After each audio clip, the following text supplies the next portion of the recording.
अस्सलाम वालेकुम, welcome back to another episode. तो आज की वीडियो एक Q&A है। मतलब कि आपने जो सवाल पूछे थे सारे यूट्यूब कमेंट्स में, फेसबुक पर, इंस्टाग्राम पे और व्हाट्सएप पे, तो मैंने सोचा कि मैं एक वीडियो बनाता हूँ। उन सारे सवालों की मैंने लिस्ट बनाई है, तो मेरे पास लिस्ट मौजूद है। तो पहले मैं आपको सारे क्वेश्चन एक दफ़ा लाइन में बता देता हूँ कि कौन कौन से क्वेश्चन हैं जो हम डिस्कस करने जा रहे हैं, ताकि आपका टाइम वेस्ट ना हो। अगर आप उन सवालों का जवाब जानना चाहते हैं तो ही आप वीडियो देखें। अगर आपका इनके साथ कोई चक्कर नहीं है तो बेशक आप वीडियो ना देखें। तो सबसे पहला सवाल ये है कि मोर अंडे नहीं दे रहे मीटिंग के बावजूद। दूसरा सवाल ये है कि क्रॉस के कितने दिन बाद मोरनी एग ले करना शुरू कर दिया। अपना व्हाट्सएप नंबर दे दें भाई। मुल्तान की ब्रीड कराची में सरवाइव करेगी क्या? चूज़ों को खाने के लिए क्या दें? इस गर्मी के अंदर भी चूज़ों को बल्ब की ज़रूरत होती है क्या? फीमेल की एज कैसे पता चलाई जाए? एगलिंग कब कर दी है? केज की एस्टिमेट कॉस्ट क्या आएगी? और अंडों की फर्टिलिटी बेहतर करने के लिए हम क्या दे सकते हैं? तो ये वो सारे सवाल हैं, तो इनका वन बाय वन डिस्कस करते हैं। तो सबसे पहले फर्टिलिटी वाली बात करते हैं कि अंडों की फर्टिलिटी को कैसे बेहतर किया जाए। तो यार देखो, बात यह है कि कोई भी अगर आप ऐसा सोच रहे हो ना कि मैं आपको कोई तावीज़ बताऊंगा कि यहाँ पे आप क्रॉस लगाएं, यहाँ पे आप जीरो बनाएं और उसको फोल्ड करके जनाब मोर को खिला दें और वाह वाह हो जाएगी, कमाल हो जाएगी, तो इस तरह की कोई एक भी चीज़ नहीं है। ना कोई मेडिसिन है, ना कोई इस तरह का आपको कोई इस तरह का चक्कर हो सकता है। तो मतलब हमने सिर्फ जो करना है प्रॉपर माहौल देना है, बस हमने उनको खाने पीने के लिए फीड देनी है, और बाकी जो सारा काम है वो बर्ड्स ने खुद करना है। हम उसके ऊपर कह लें कि बस यही कर सकते हैं, इससे ज़्यादा हम कुछ नहीं कर सकते। ना मैं आपको कुछ ऐसा बता सकता हूँ, ना आप खुद अपने से कर सकते हैं, ना आप किसी से पूछ के कुछ स्पेशल फार्मूला है इसका। तो अब इसके लिए फर्टिलिटी और ये जो अंडों वाली बात भी थी अंदर के मीटिंग के बावजूद अंडे नहीं दे रहे, तो इसके बारे में भी हम कुछ नहीं कर सकते। अब होता ये अक्सर कि यार पहली दफ़ा में आप बर्ड लेते हैं, 1 साल हुआ है आपके पास पहला ब्रीडिंग सीजन और बर्ड ने अंडे नहीं दिए, और आपका तो हो मेरा तो मेल नहीं सही है या फीमेल नहीं सही है, आप उस फीमेल को सेल कर देते हैं। अगले साल आप नई फीमेल यूज़ करते हैं, वो फीमेल भी अंडे नहीं देती, फिर आपका दिल उठ जाता है कि यार बर्ड मेरे साथ क्या कर रहे हैं। तो सबसे पहले ज़रूरी चीज़ ये है कि यार आपके पास बर्ड्स की एक तो हिस्ट्री होनी चाहिए। मतलब एक बर्ड अगर आपने आज ख़रीदा है तो उसको इस सीज़न में फ़र्ज़ करें उसने अंडे नहीं दिए, तो अगले सीज़न भी उसको आजमाएं। अगर आपके कंसेक्टिव 2-3 सीज़न में उसने अंडे नहीं दिए तो इसका मतलब है कि बर्ड्स में मसला है। तो इस मसले का आप कुछ कर नहीं सकते, ये बस मसला है। अब बेहतर है कि बर्ड को चेंज कर लिया जाए, मेल को या फीमेल को। तो अगर फर्टिलिटी में मसला आ रहा है, मतलब कि फ़ीमेल अंडे दे रही है और अंडे फर्टाइल नहीं हो रहे, तो इसका मतलब है कि मेल के अंदर मसला है। आपके जो मेल है वो फर्टाइल नहीं हो सकता, वो मेल थोड़ा यंग हो। अक्सर 3 साल की एज में भी फर्टिलिटी का इशू आ जाता है। अब मेरे पास एक 4 साल का भी मेल है, वो भी उसके भी अंडे फर्टाइल नहीं हो रहे, तो मैं अब क्या करूँ? मतलब कि तो बस सब्र ही है ना, आप सब्र कर सकते हैं या आप मेल को चेंज कर लें इस तरह के केस के अंदर। तो मतलब कि इसका वो खास नहीं है, बस सब्र करें और थोड़ा सब्र से काम लें कि इंतज़ार करें। हो सकता है सीज़न क्योंकि बहुत लंबा है, फरवरी से लेकर अगस्त तक सीज़न चलता है, तो इस सीज़न के दरमियान अक्सर एंड पर जाकर अंडे देते हैं और अक्सर काफ़ी एडवांस शुरू कर देते हैं। तो बस वो मतलब कि सब्र से काम लें। ना मैं आपको कुछ बता सकता हूँ, ना आप कुछ एक्स्ट्रा कर सकते हैं। बस आपने उनको प्रॉपर माहौल देना, आपने केज दिया, आप उनको खाने पीने को दे रहे हैं, या अगर आप कुछ बहुत एक्स्ट्रा भी करना चाहें तो फिर ये है कि आप उनको मल्टीविटामिन्स वगैरह दे सकते हैं। उनका भी अब वो भी एक लंबी बहस है कि मैं कौन सा कहूँगा यूज़ करें, तो वो कोई फिक्स नहीं है, आप कोई भी यूज़ कर सकते हैं। आप लेने जाएंगे, उनको बताएंगे कि ब्रीडर है, ब्रीडर को मैं मल्टीविटामिन देना चाहता हूँ, तो आपको कोई पैकेट देंगे और वो उसके ऊपर लिखा भी होगा कि ब्रीडर के लिए क्या डोजेज है, छोटे बच्चों के लिए क्या डोजेज है, आप वो भी यूज़ कर सकते हैं।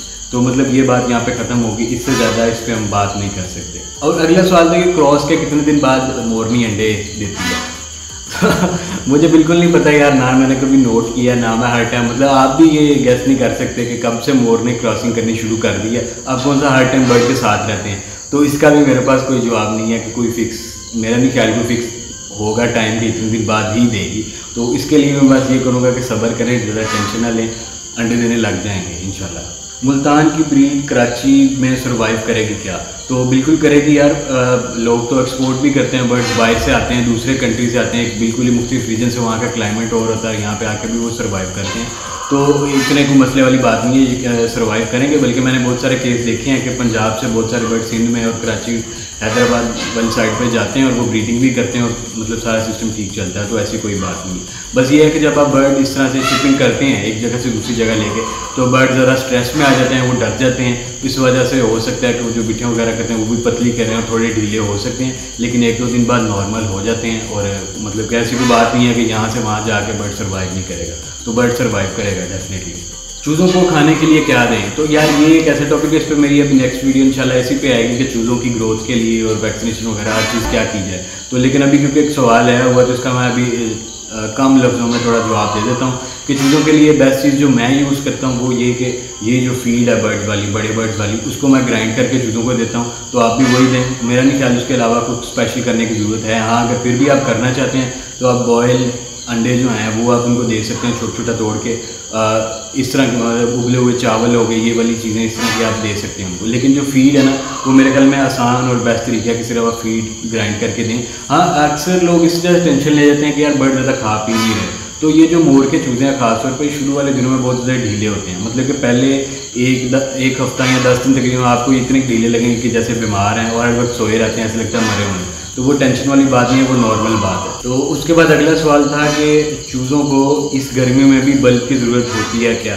तो डेफिनेटली ज़रूरत होती है, क्योंकि जो छोटे चूज़े हैं ना वो अपनी बॉडी का टेम्परेचर भी मेंटेन कर सकते हैं। तो वो जो टेम्परेचर में अप डाउन आएगा, मतलब कि दिन के टाइम थोड़ी गर्मी होगी, शायद दिन के टाइम ज़रूरत नहीं रहती, लेकिन रात के वक्त मौसम जो 4-5 डिग्री भी कह लें कि ठंडा हो जाता है, उससे वो उन पे गलत असर पड़ सकता है। मतलब वो जब मेंटेन ही नहीं कर सकते अपनी बॉडी का टेम्परेचर, तो डेफिनेटली आपको कोई आर्टिफिशियल सोर्स देनी पड़ेगी। आप मुर्गी या मोरनी या कोई भी और बर्ड को भी देखेंगे जो बच्चे निकालता है इस गर्मियों में भी, तो वो भी थोड़ा बहुत चलने फिरने के बाद, कुछ खाने पीने के बाद बर्ड अपने बच्चों को नीचे लेके बैठ जाता है। तो इतनी गर्मी में भी आप देखेंगे तो वो बैठेगा। तो मतलब कि बल्ब की ज़रूरत है, आपको ब्रूडर लाजमी चाहिए इस गर्मी के अंदर भी, और कम से कम जो है 20-25 दिन की जो एज है शुरू वाली, उसके अंदर आपको ये जो ब्रूडर वाला माहौल है वो देना ज़रूरी है। अब फीमेल की एज कैसे पता चलाई जाए, तो यार इसके ऊपर अब कोई कंफर्म चीज़ तो नहीं है। बस इसके लिए मैं आपको एक सजेस्ट करूँगा कि आप फीमेल लें ही ऐसे टाइम पे जब आपको कंफर्म हो कि ये, मतलब कि फ़र्ज़ करें 2019 हैच की फ़ीमेल जो है, और पहले ये मैं बताता चलूँ कि 2 साल की एज में जाकर ही फीमेल अंडे देती हैं और फर्टाइल होती हैं, ब्रीडिंग के लिए मैच्योर होती हैं 2 साल की एज में। तो मतलब आपकी भी कोशिश यही होगी आपको जो फीमेल मिले वो आपके आने वाले सीज़न में ब्रीडिंग करे। तो आप कोशिश करें कि अब जैसे अब मैंने फ़र्ज़ करें इस टाइम पे अगर फीमेल लेनी है सीज़न के दौरान या सीज़न ख़त्म होने पे, तो डेफिनेटली अगर फ़र्ज़ करें अगस्त का महीना ले लेते हैं, अगस्त के महीने में अगर मैं कोई फ़ीमेल ख़रीदता हूँ तो वो आपको साइज़ से ही पता चल जाएगा कि इसका साइज़ पूरा है, बड़ी फीमेल जितना है। तो इसका मतलब है कि वो फीमेल कम से कम भी अगर ज़्यादा से ज़्यादा छोटी भी है तो वो पिछले साल की है, मतलब कि 2019 हैच की है। क्योंकि जो इस साल के बच्चे होंगे, मतलब जो इस सीज़न में निकले हैं, उनका अगस्त तक जो साइज़ है वो बड़े बर्ड जितना नहीं होता, साइज़ छोटा होता है। तो इस टाइम पे अगर अगस्त में आप फीमेल ख़रीदते हैं तो आपको कम से कम ये पता होगा कि फ़ीमेल जो है वो 1 साल की तो एटलीस्ट है, और अगले सीज़न में वो डेफिनेटली 2 साल की हो जाएगी, तो आपके पास ब्रीडिंग करेगी। तो कोई एग्जैक्ट कोई निशानी इस तरह से है नहीं। अब कुछ लोग कील वाली बात करते हैं कि जो पाँव पर कील निकलता है उससे पता चल जाएगा, लेकिन ऐसे कुछ नहीं है नहीं। मतलब कि कुछ फीमेल्स में वो ग्रो करता है, कुछ फीमेल्स में ग्रो नहीं करता। बाकी आप कुछ बॉडी लैंग्वेज को देख के भी गैस कर सकते हैं, लेकिन वो मेरे लिए समझाना भी मुश्किल होगा और आपके लिए समझना भी मुश्किल होगा। तो बस ये है कि आप कोशिश करें अगस्त में आप फीमेल्स खरीदें जो 1 साल की होंगी, तो वो डेफिनेटली अगले सीज़न में 2 साल की हो जाएंगी और आपके पास ब्रीडिंग करेंगे। मोर सिंगिंग कब सीखता है? तो मोर सिंगिंग नहीं करता यार, बड़ी एक आवाज़ निकालता है। अभी इस वक्त आपको थोड़ी बहुत पीछे भी नज़र आ रही है, कोई इतनी सुरीली आवाज़ नहीं है, बस ये बहुत तेज़ आवाज़ में बोलता है। तो ये जो उसके बोलने वाली आवाज़ जो है ये मेरे ख्याल में 1.5-2 साल की एज में शुरू हो जाता है इस तरह से बोलना। तो सिंगिंग वाला कोई सीन नहीं है, बस इस तरह से ये जो इनकी आवाज़ है, ये जो अभी आप पीछे सुन रहे हैं इस तरह की, और कोई एक और वो बड़ी तेज़ की आवाज़ निकाल दूँगा, वीडियो के पीछे ऐड कर दूँगा, तो वो ये 2 साल की एज में उस तरह की आवाज़ निकालना शुरू कर देता है। केज की एस्टिमेट कॉस्ट, तो यार मैं एक तो मेरा मैथ भी इतना अच्छा नहीं है कि मैंने सारे बनवाए हैं, तो मुझे याद भी नहीं है और अंदाज़ा भी नहीं है कितने लग जाते हैं। बस मैं आपको ये सजेस्ट कर सकता हूँ कि अगर आप कॉस्ट सेविंग करना चाहते हैं, डेफिनेटली अगर आप सेविंग करना चाहते हैं तो ही आपके दिन में सवाल है कि ये सस्ते सस्ता कैसे बन सकता है। तो बेस्ट तरीका तो ये है कि आपकी ऑलरेडी कोई अगर दीवार हुई इस तरह से, वो अगर वो कॉर्नर आपको नज़र आ रहा है, तो अगर आप कॉर्नर में केज बनाएंगे तो वो आपको सबसे सस्ता पड़ेगा। मतलब कि आपको सिर्फ एक पिलर बनाना पड़ेगा और दोनों साइड पे जाली लगाएंगे, और जो बैक वाली दोनों साइड्स हैं उधर ऑलरेडी दीवार होगी, तो सिर्फ आपकी जाली की कॉस्ट आएगी और एक पिलर की, उसके ऊपर छत है, छत आप किसी भी चीज़ से बना सकते हैं। इसके अलावा भी अगर आप बनाना चाहते हैं, तो अगर आपके पास कोई ऑलरेडी 4 दीवारी टाइप है, आप घर में बनाना चाहते हैं छत पे, तो आप बांस यूज़ कर सकते हैं। बांस मेरे ख्याल में बहुत सस्ता है, तो बांस के साथ आप इस तरह से फ्रेम बनवा के जाली इस्तेमाल करके, वो आपको सबसे सस्ता जो आपको केज बना सकते हैं वो बांस के साथ है। तो उसके बाद आखिरी सवाल के भाई अपना व्हाट्सएप नंबर दे दें। तो यार एक बात नंबर देने से पहले मैं ये करना चाहूँगा कि यार देखो मेरे पास अब डेली के बेसिस पे कोई 10-12 फ़ोन आते हैं मुख्तलिफ लोगों के इस तरह से क्वेश्चन पूछने के लिए, और इसके अलावा मैसेजेस भी इतने का आ जाते हैं। तो मेरे लिए बड़ा मुश्किल हो जाता है कि मतलब टाइम निकाल के अलग अलग बंदे को रिप्लाई करना और सारा जवाब देना। तो इसलिए मैं नंबर शायद अपना नहीं दे सकता, लेकिन आप अगर फिर भी कॉन्टैक्ट करना चाहते हैं तो आपके पास ये यूट्यूब के कमेंट सेक्शन है, आप यहाँ पे जो भी क्वेश्चन करेंगे मैं इंशाल्लाह उसका जवाब ज़रूर दूंगा। फिर भी अगर आप मुझसे ही कॉन्टैक्ट करना चाहते हैं डायरेक्ट पर्सन, तो वो फिर ये है कि आपको पेज की लिंक दी हुई है मैंने वीडियो के अंदर, तो आप मेरा YouTube page Facebook page visit कर सकते हैं। तो वहाँ पे आप इनबॉक्स में मैसेज कर सकते हैं और यहाँ शायद आपको वहाँ से मेरा नंबर भी मिल जाए। तो अब अगर नंबर आपको मिल ही गया तो आपने मुझसे कोई मसला डिस्कस करना है, तो यार मेरे पास अब डेली के, जैसे मैंने आपको बताया कि 10-12 जो है ऑन एवरेज पक्के हैं इतने फ़ोन और मैसेज। तो अगर आप मुझे मैसेज करेंगे कि सिर्फ अस्सलाम वालेकुम, हेलो, क्या हाल है भाई, तो अच्छी बात है कि आप पहले मेरा हाल चाल पूछते हैं, पहले सलाम लेते हैं, फिर अगली बात करने का सोचते हैं। लेकिन यार मैं कहूँगा कि बेस्ट तरीका ये है कि आपको जो भी प्रॉब्लम आ रहा है, जो भी आपने चीज़ में से डिस्कस करनी है, अब वो सारी चीज़ एक मैसेज में लिख के मुझे सेंड डायरेक्ट करें ही वो, ताकि मेरे लिए भी आसानी हो कि जब कभी मुझे टाइम मिले मैं वो मैसेज देखूं और मुझे जो समझ आए मैंने जो उसका रिप्लाई करना है वो मैं आपको फ़ौरन से रिप्लाई कर दूं। ना कि ये हो कि आपका मैसेज आया हो हेलो, मैं भी वापस रिप्लाई करूँ कि हेलो, फिर अगले दिन आप मैसेज करें भाई जी क्या हाल है, मैं को जी ठीक है, तो फिर आपका, तो इस तरह करके ना काफ़ी लेट हो सकता है। अब डायरेक्ट जो आपने मुझसे क्वेश्चन करना है आप मुझे वो पूरी डिटेल में सेंड करें, अपने बर्ड्स की क्या सूरत हाल और क्या पूछना चाह रहे हैं, तो वो फिर मेरे लिए ईजी होगा कि जब भी वो मैसेज पढ़ूंगा तो मैं आपको फ़ौरन से रिप्लाई कर सकूँगा और आपका मसला हल हो जाएगा।